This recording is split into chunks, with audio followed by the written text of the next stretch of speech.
Hey, do you remember the Soupman from the Seinfeld show? Now, that was based on a real soup man in New York who really did have an abrasive personality that bordered on and sometimes even crossed over into insulting his customers. But there was always a long line waiting to order soup from the soup man. If a customer held up the line by not being able to make up his or her mind, he would hear the abrupt response, "No soup for you." Now, it was a funny part of the Seinfeld show, but the real soup man ended up turning it into a brand, a franchise, and a booming business. So everybody won. Seinfeld had a great and hilarious recurring skit, and the soup man got richer than ever. Now, people didn't line up and down the block because they loved Soup Man. They didn't love his insults. You know what? They lined up because his soup was just so doggone good. Now, when speaking of various styles of worship, I've often said, some people eat their soup louder than others, but it doesn't mean the soup tastes better. Here's what that means. Some people like to shout, lift their hands, say loud amens, and even dance in the aisles. Others sit very quietly and reverently, making not so much as a peep while in church. Does that mean the expressive people are more godly? Nope, just louder. Are the quiet people more reverent? Nope, they're just quieter. But if the soup is good, people will line up for it. The personality of the person serving it is of little consequence. They love the soup. They don't have to love the server. Now, this election is kind of like getting your soup. If you vote based solely on the personality of a candidate, you might make the mistake of voting for someone who promises you joy, but also someone whose policies will take the joy away from your family and leave you hurting. But maybe it's best that you accept the brash personality of the political soup man, Donald Trump, and enjoy 4 years of policies that rein in government abuse, endless and needless wars, open borders, and that restores an economy that lets you be able to afford groceries and gasoline for your car. I, for one,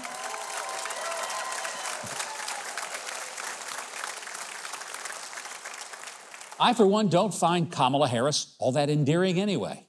She refuses to answer any questions from the press or even from voters. And her wanting to cut cops in our streets but raise money to pay the bail for the people who burn police stations and police cars, I don't know, it just doesn't seem all that polite to me. And her selection of a running mate who has trouble finding and certainly telling the truth, pretty revealing. You remember George Washington couldn't tell a lie. I'm not sure Tim Walz can tell the truth.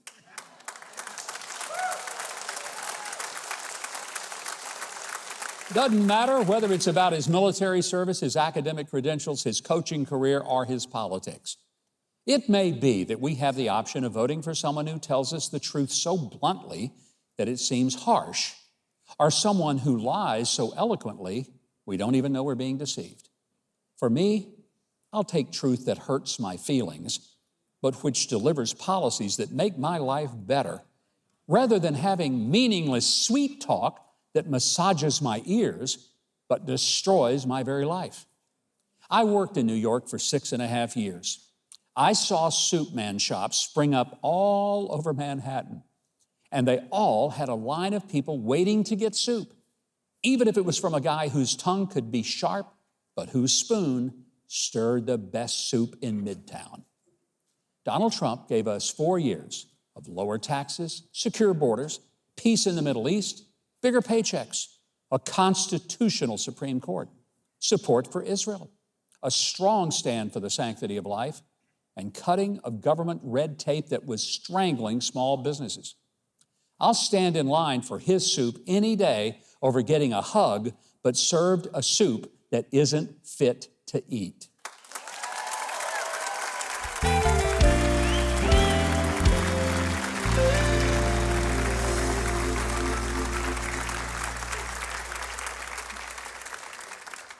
Well, these days, it may seem like DEI mandates are a foregone conclusion. Its messages are all around us. But Robby Starbuck is standing up to corporate America, and he has scored a number of victories for meritocracy. He's become one of my real honest-to-goodness heroes for his successful effort to call out these abuses of customers and stockholders, and he's made them just get their businesses back to their real business. This summer, major companies like Ford Motor, Lowe's, Harley Davidson, John Deere, and Tractor Supply have ditched detrimental DEI policies, and it is all thanks to my first guest. Please give a real all-American welcome to Robby Starbuck, all-star producer and host of The Robby Starbuck Show.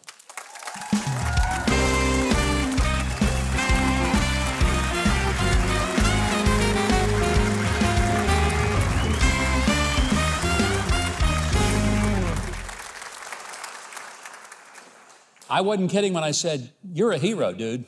I don't know if you realize that, but you're getting something done that all members of Congress haven't been able to get done. Well, they're not getting much done lately. They're not getting anything done. You know, the whole idea of the diversity, equity, inclusion has been a real stain on business, and it's like an insult to a lot of Americans who just want to go in and do their shopping, buy a product, and go home. And yet some of these companies are shoving down the throats of every American policies. What was it that made you say, I'm going to do something about this? Well, you know, my wife Landon and I initially got a hold of that story about Vanderbilt's pediatric transgender clinic. Yeah. And after that happened, a number of people saw us as a trustworthy source to go to when they needed to blow the whistle. One of those people worked at Tractor Supply. And so they said, listen, I don't recognize the company anymore. You need to see this stuff. And to be really candid with you, I didn't believe what they sent me at first was real. So my team goes and we verify it and we realize, oh my gosh, if this is real, we need to pull this thread, because if it's happening at Tractor Supply, it's happening everywhere. And we were correct. It was happening all over the place. But Tractor Supply was the first one, and it was personal for me because I own cattle, I've got chickens, I take my kids to Tractor Supply every week. Yeah. And so I realized essentially I'm helping this company fund pride shows in my own town, in my own state of Tennessee, and I'm not okay with that and all this stuff being exposed to kids.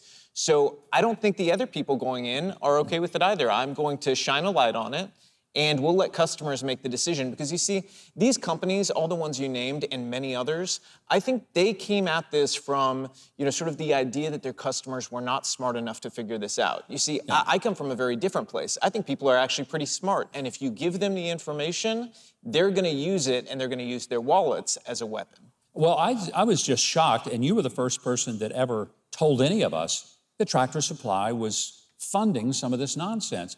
And I'm like you, my wife's got some chickens. Tractor Supply is a great company. Yep. And I've owned stock in Tractor Supply because I thought that's a well-run company. It's about rural America, about the values that I share. And then I find out that they were doing this stuff, but they apologized when you exposed them. And here's to their credit. They apologized and they reversed course. And I think as much as we need to say this is wrong that you do it, we need to applaud them and thank them when they decide they're going to do the right thing. And they did. You're absolutely right. I mean, I couldn't agree more, because the thing is, with Tractor Supply specifically, they were the first one, too. That's no small deal. In corporate America, this complex of fear had spread. So there was this belief among companies that if you go back on this stuff, you're toast. Yeah. And so they were really the first one, the canary in the coal mine, to test this theory out that, hey, actually, you're going to be okay. And they didn't just say, we're sorry. They did a full-scale reversal. No DEI, no wokeness. They're going back to what American companies used to be. Companies that just do their job. They do their business. That's it. Provide great service, and people are going to reward you for it, right?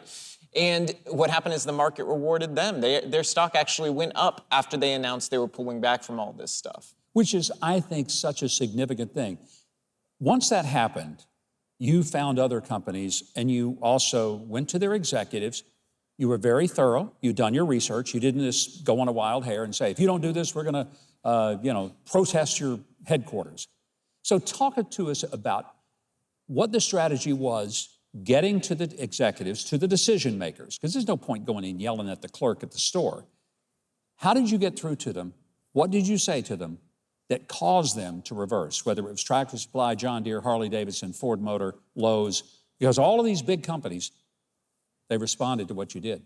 See, each one was a little different, and we actually go a lot deeper than people realize. We even go as far as to sort of look at the background of each executive and board member and kind of get a psychological profile on really where they're at. Are they a true believer in this stuff, or are these people that were just affected by the PR and HR people straight out of college that are essentially trained Marxists, and they're there to spread this woke virus? And so each one's different. You know, in the case of Harley Davidson, their CEO is a true believer. He's actually the guy who founded the B Team with Richard Branson, which is an explicitly purposed organization to spread this stuff throughout global corporations. That's what they want, is new leaders who see corporate America as a function to spread their ideology. So in that case, we actually had to go with more of the heavy-handed approach where it was, we're going to make sure everybody knows. We had over 500 million impressions on that story, and by the time we hit Sturgis, the biggest biker rally in the country, you know, their tents were empty. They had to close their tents down 2 days early because they were so embarrassed by the fact that nobody was showing up. It was a ghost town. And so they really had no choice but to go back on all these policies and reverse themselves. But then there's the companies now.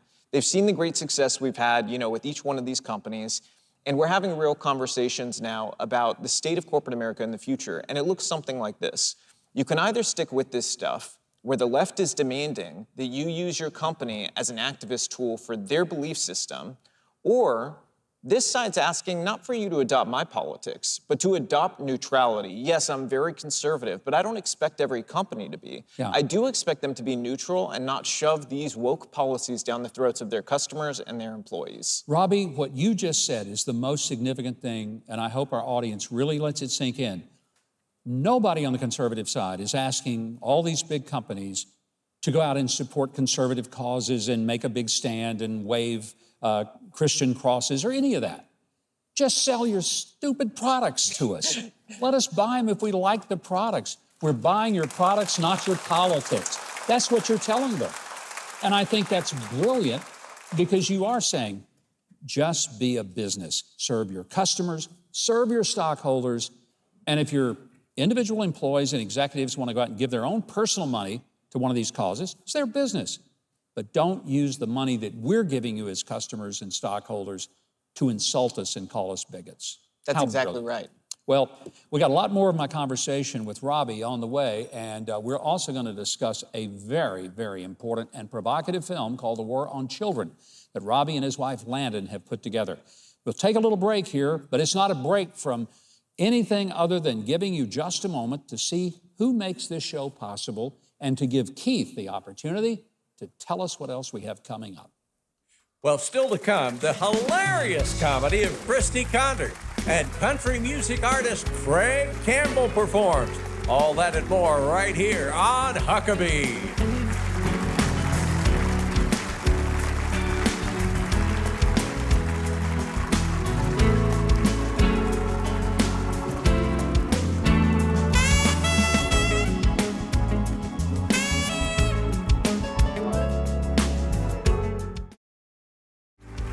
MikeHuckabee.com and sign up for his free newsletter and follow @GovMikeHuckabee on X.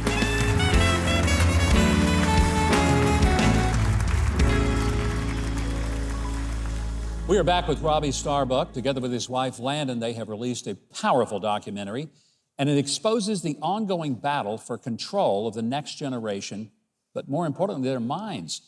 I do need to say, this is a mature subject matter. And I think we should say viewer discretion is advised. Here is a look at the influence of social media on today's kids from the documentary, The War on Children.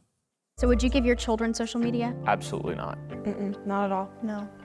Absolutely not. Absolutely not. Definitely not when they're younger. I don't think under 18. I would not give it to any child under the age of 16. I would not allow my children to have social media. I would not let my kids have social media as well. I think that social media is not good for kids. You know, looking at this whole landscape from social media, the Chinese influence when it comes to TikTok and AI, do you feel like this is a war on children? I know it's a war on children.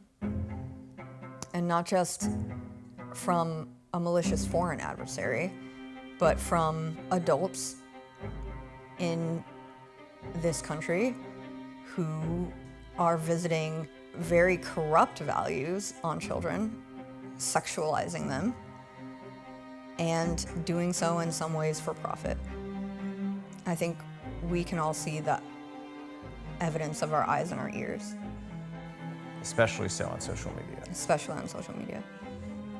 And maybe becoming a mom awakened me to this danger, and sort of the scales fell from my own eyes. But like they said, you know, we're coming for your kids. Yeah. And they have.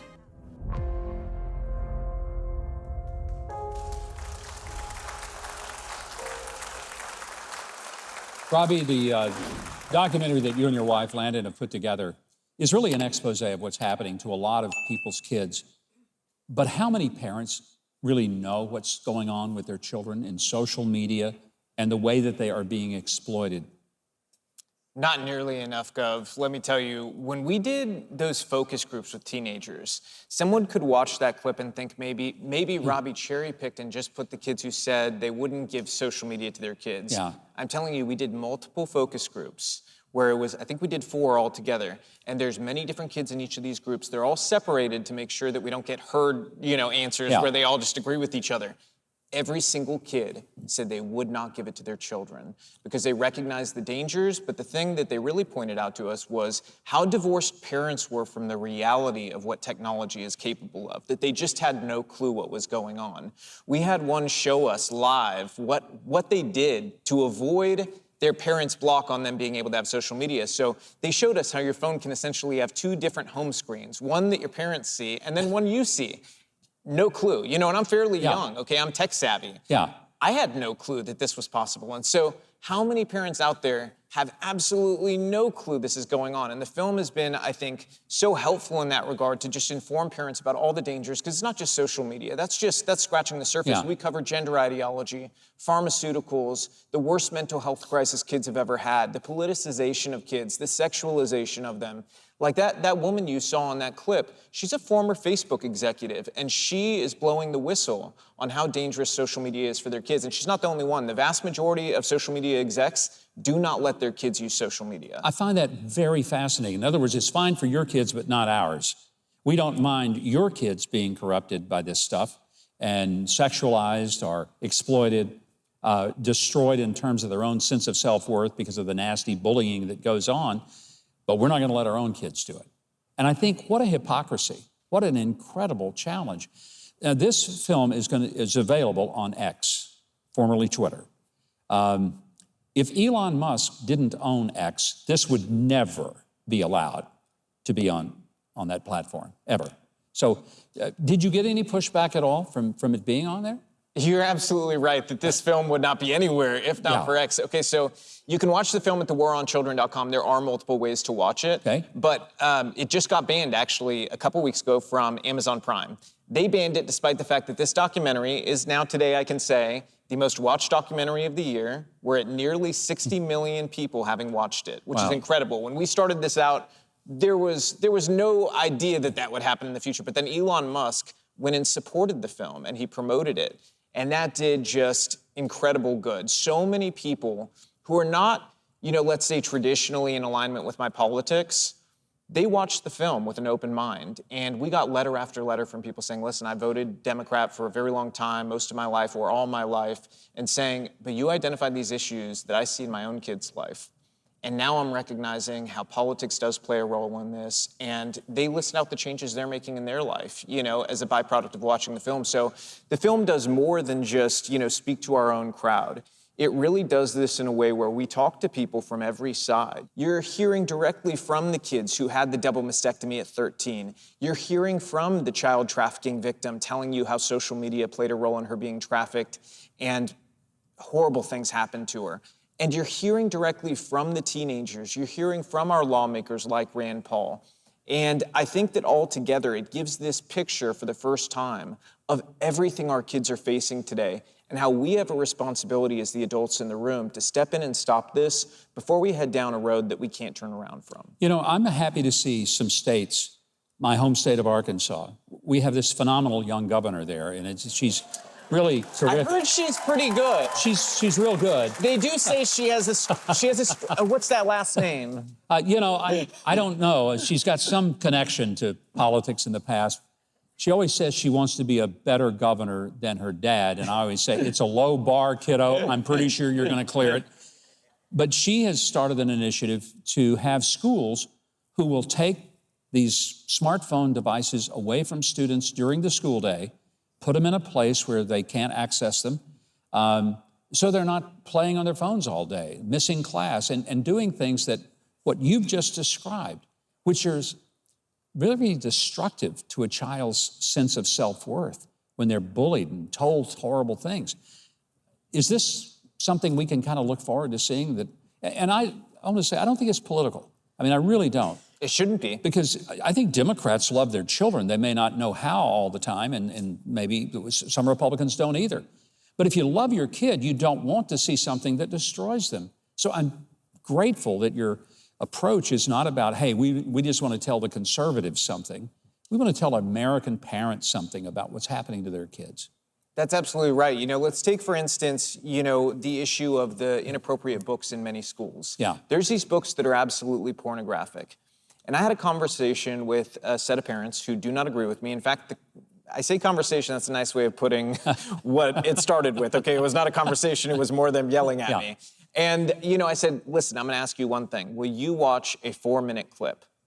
And they agreed to watch a 4-minute clip. I pull it up on my phone, and it's 4 minutes from the film where we show the books. We got them from schools. We show them what grade had access to them. We show them exactly what happened, and the parents pushing back against it, and then the kids talking about what they saw in their schools and how they were introduced to these topics that are just grossly inappropriate for the very first time. They watched the clip. At the end of it, they said they were wrong. They apologized, shook my hand, and they said, can you send me that clip? We need to show our friends. This has the ability to change hearts and minds, and policy as well. Like, there's so many ways for us to protect our kids and do better than we are doing, like what your daughter's doing.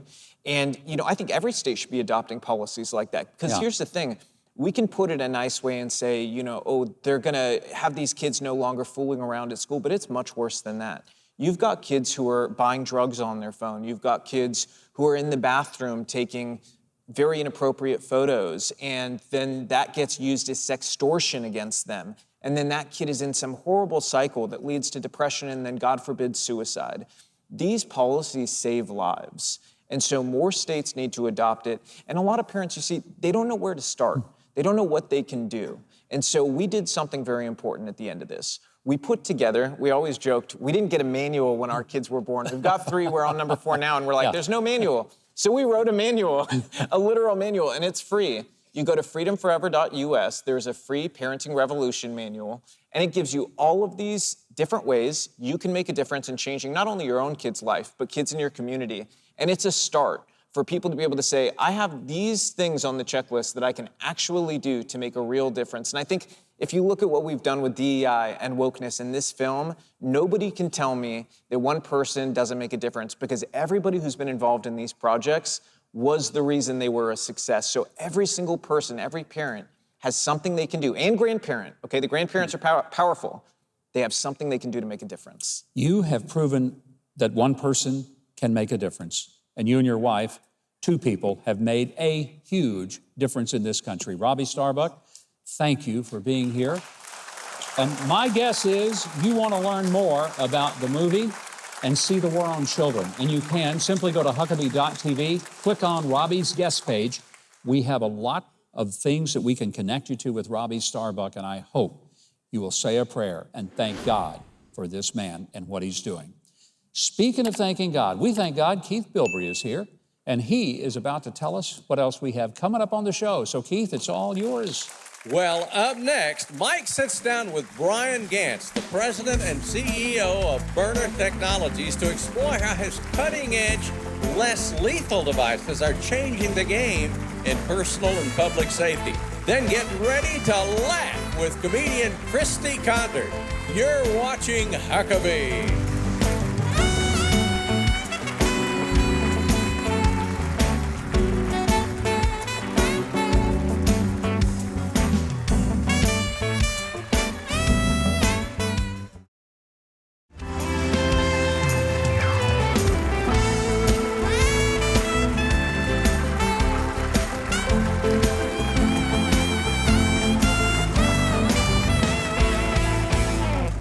Welcome back, everybody. Bryan Ganz was a lifelong entrepreneur who built a number of companies, but he came out of retirement to take on an important mission, rescuing a security company that had pioneered less lethal defense devices.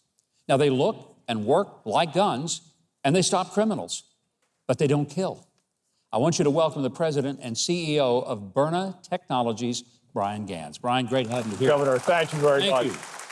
Full disclosure, you and some of your folks came to my home and you demonstrated these products for my wife and me, and we were blown away by how effective, because these look like the kind of guns that, would kill somebody, but they don't.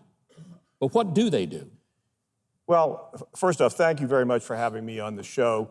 I've been a gun owner my whole life. I always carried 7 days a week because you don't have insurance just for the weekdays. But I never knew how quick I would be to pull the trigger. And I was concerned that if I hesitated, that might be a fatal hesitation for me. And if I didn't hesitate, maybe I was making a fatal mistake. So we wanted to create a product that would stop an assailant, that would be safe, reliable, most importantly effective, but non-lethal. Yeah. And you know what? With this type of product, there is no trigger hesitancy. If I shoot the paper boy coming up the driveway by mistake, well, 30 minutes later, he'll be fine. Nobody's going to jail. He may never deliver your paper again, but he'll live through it. I'll leave a bigger tip at Yes, Christmas. you will. You're a big one, I bet, for sure. But what we do is we fire two different types of projectiles. One is a kinetic projectile that is what the police refer to as pain compliance. It hurts, and it will stop most assailants. But we also produce a pepper projectile. When it hits an assailant, it will burst. And that cloud is filled with pepper and tear gas. When it gets on you, it's an immediate burning sensation. Your skin is on fire, your eyes involuntarily shut. So it's like a temporary blindness. Yeah. You're in respiratory distress. So I don't care how tough a guy you are, if you can't see, you're gasping for air, you're not going forward with the attack. Yeah. And so really it's a way to stop someone who might be attacking, but you're not going to kill him. And yet you're going to disable him and give yourself a chance to get away. But if that person continues to come with lethal force, then you always have that option, but it's not your first option. Right. You know what I was explaining to you before, Governor, as I said, I've been a gun owner my whole life. Many years ago, before I started Byrna, I was involved in a road rage incident. Yeah. And I was admittedly probably driving a little too fast, but somebody got right on my behind. And I sped up and they sped up, and I slowed down and they slowed down. And I said, I'm just going to pull over, and hopefully they'll go around me. But they didn't. They pulled in right behind me. And the guy got out of his car. Now, as a gun owner, I had my Glock 19, my 9mm in the glove box. And I thought to myself, do I get out with the gun? Now, as a gun owner, you're taught the gun is not a prop. If you pull it out, you have to be prepared to use it. And I felt there was nothing good that could come from getting out of the car with a gun. So I got out without my gun, and it was a big mistake. This guy was much bigger than me, and stronger than me, and angrier than me, and he really came after me. Now, even to this day, I don't think I would have shot him. I didn't want to take somebody's life over a road rage incident. But if I had had the Byrna at that time, I could have stopped him. Yeah. I could have avoided being hurt. I could have put him down, called the police. And that was really the genesis of Byrna. The ability to have something along what the police refer to as the continuum of force. Yeah. So something, more than just the, your voice command or your whistle, but less than your lethal firearm. What I want people to understand is, unlike a taser, where you've got to be this close to someone really to effectively work, and if they're wearing a heavy coat, it won't work, these can actually fire up to 60, 65 feet and still be effective. The pepper spray, the tear gas is one thing that you can use if you don't use the kinetic, which is, again, they'll think they're shot. But what I think our audience needs to understand, a lot of states, you can't buy a gun and a firearm. You just can't do it. This is legal in all 50 states. You can even order it, and it can be sent to you in the mail legally. Yeah, that's absolutely true. We are legal in all 50 states. There are no background checks. There are no permits. There are no waiting periods. I think one of the most important things to mention, we're almost out of time, and I just want to make sure we cover this. This is also a weapon that doesn't have recoil. So a lot of, particularly women, don't want to shoot something that scares the daylights out of them. There is no recoil. No, and because there's no recoil, it is very easy for anybody to use, and it is very accurate. And I'd like to demonstrate it by shooting Trey and just showing everybody how it works and what, I knew that what was it does. coming eventually, yeah. Well, he's a little close. Can we pick somebody further out in the audience? Maybe that gentleman in the row just right out there. Yeah. And he's about 65 feet away, so we can test the veracity of the burner. Actually, we are not going to do that, but here's what I will say. If you want to learn more about burner technologies, less lethal self-defense devices, if you go to the website Huckabee.tv, we will connect you to their website. I've found this to be an amazing alternative, and I hope you will check it out. Right now, Keith, we're going to let you shoot your mouth off, not literally, of course, but you can shoot your mouth off and tell us what's coming up next. Well, the hilarious Christy Condor is next. And be sure to stick around for a fantastic performance by Craig Campbell right here on Huckabee.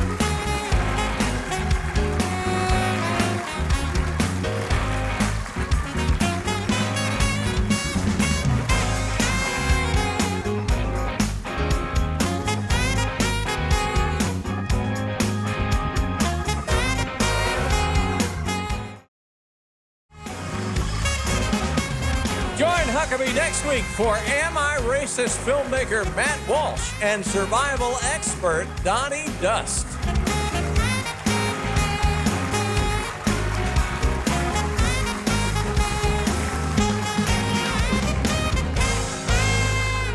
Well, how appropriate that we come back into the segment with the band doing Junior Walker and the All-Stars rendition of Shotgun. I mean, what would be more appropriate having just done a demonstration of a self-defense weapon? Perfect. An old song, but always still wonderful.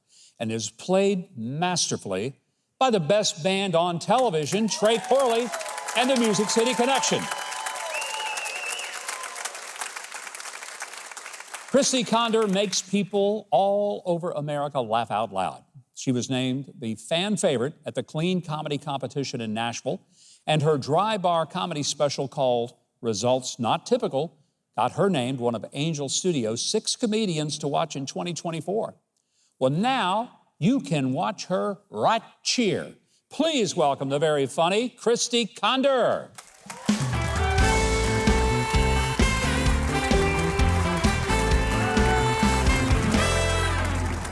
Hello. Shout out to my parents who are celebrating 60 years of marriage today.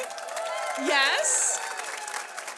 My husband and I are celebrating 30 years of marriage, which, if you don't know, is the Pearl anniversary. That's right, we have irritated each other long enough to create something of value. We were traveling recently, and I heard this in the airport. Ladies and gentlemen, this will be a peanut-free flight since we have someone on board with a severe allergy. You can get something banned from a flight just by saying you're allergic to it. Ding! Yes, I'm allergic to seat kickers, loud talkers, and whiny liberals, so I need them off the plane. I was, it's fall, y'all, right? Yay? I was in Starbucks getting my pumpkin spice latte, and the barista asked me, can I have a name for the order? And I said, Christy, and she goes, now, is that with a C or a K? And I was like, it's with a Q, I don't know. I don't care. And I was wondering why this was such a big deal. So I'm standing there, and the barista calls out, I have a double tall Frappuccino for Sarah. This little girl walks up and says, there's supposed to be an H in my name on my cup. Barista says, oh, I'm so sorry. Let me fix that for you. Here you go, Shara. The H is at the end. Okay, let me just fix that for you. Sarah. Y'all, I'm dying. I am dying. I'm laughing. And then I hear, I have a pumpkin spice latte for Christy. Oh. That's me. My 16-year-old asked me when he should stop trick-or-treating, and I said, probably November 1st. Y'all get that in a minute. And another thing about me, you know, after 25 years, I just got out of a cult. Okay, well, really, it was a gang. Okay, it was the PTA, but hear me out. Did you know there's turf wars in the mommy mafia? Turf wars, right? We had a situation where the cheer moms were going against the band moms over who had the rights to sell cotton candy. It was a very sticky situation. After a 2-hour standoff in the concession stand, I went to the principal and said, how do you not drink on the job? This man didn't miss a beat. He goes, who says I don't? Loved him. But I get in these weird situations, y'all, like with autocorrect. Y'all know autocorrect needs Jesus? Seriously, my pastor and his wife had just had a baby, so I texted him saying I was gonna bring over a crock pot of chicken. It auto-corrected to crack pipe of crystal. Horrified. But then he texted back and said, that's okay, the youth pastor already brought plenty. But I volunteer in children's ministry. Anybody else? The most favored people? Oh, there we go. Thank you very much for your service. But you know what? In children's ministry, it's hard because we have to take secular games and make them church games. Like we don't play duck, duck, goose. We play disciple, disciple, Judas. And we don't play pin the tail on the donkey. We play pin the nose on the leper. It's kind of gross, but the kids love it. And then we don't play dodgeball. We play stone the sinner.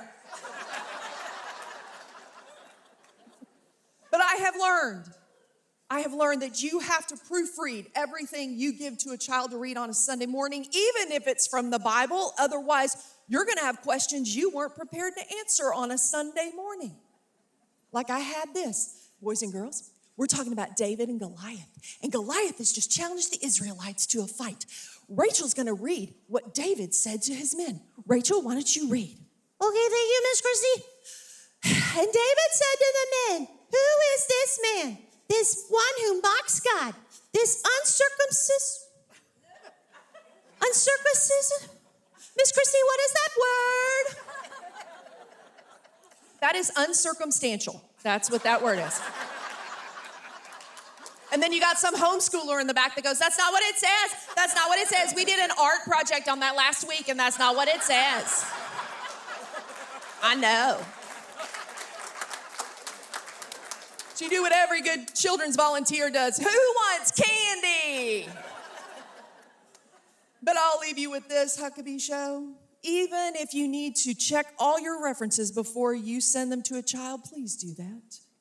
Like I was sending encouraging notes to children. I believe in you, good things for you. God loves you, love Miss Christie.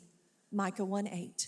And somebody said, what is Micah 1:8? I said, it's a beautiful verse. It says, he has shown you, O man, what is good. And what does the Lord require of you but to do justly and to love mercy and to walk humbly with your God? Beautiful verse. That's Micah 6:8. Y'all want to know what Micah 1:8 is? For this reason, I will weep and wail. I will go barefoot and naked. I will howl like a jackal and moan like an owl. I sent this to children for 2 years. But the joke's on them because that's now my life verse since the pandemic. I am Christy Conder. Thank you so much.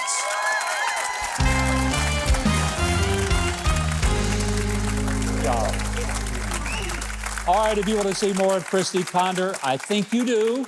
And if you want to book her for your venue, your church, or your event, or maybe just to see her drive our comedy special, results not typical, if you go to Huckabee.tv, we're going to hook you up. If you enjoyed this video, I hope you'll consider clicking the subscribe button below and the notification bell next to it so you don't miss any of our future videos when they go up online.